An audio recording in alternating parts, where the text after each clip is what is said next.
So we've come to the end of this part of this session, talking about bucket elevator maintenance and various issues that can go on with your bucket elevator.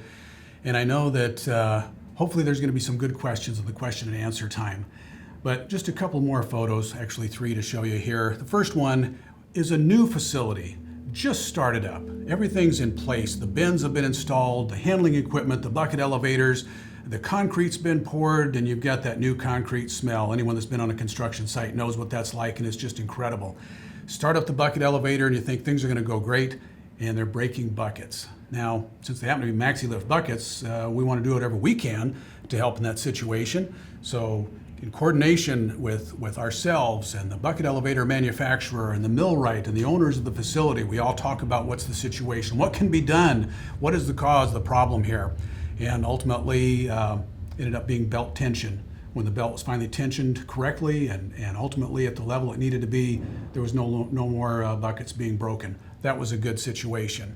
But you may have a facility that's been around for many years, like this next one. Concrete facility, been here for decades, and everything's worked great for a long time, and all of a sudden you're having belt alignment issues. I had a chance to go out and see this one, and in coordination with the millwright, it certainly looks like that there's been some shifting in the boot, and the boot section is no longer square, and so they're planning to do some rework on the boot section itself to try to get the belt to track properly. So that can happen, whether it's a brand new facility or an old facility or anything in between. It's important that we take care of things properly. We at Maxi-Lift want to be there to help you out. Now, I did see a situation where I saw some buckets that were installed that will never need maintenance. They're never going to run out of line. They're never going to wear out. And this last slide will show it.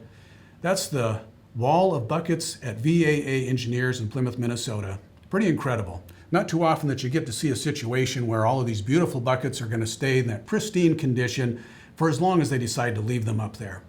So that brings us to the end of the recorded part of this presentation. As we finish this, make sure and stick around. We want to hear your questions. We want to answer your questions. And we want to try to get you all the information that you need to get your bucket elevator running the way it needs to run. This is Dean with Maxi-Lift. Thanks again for watching.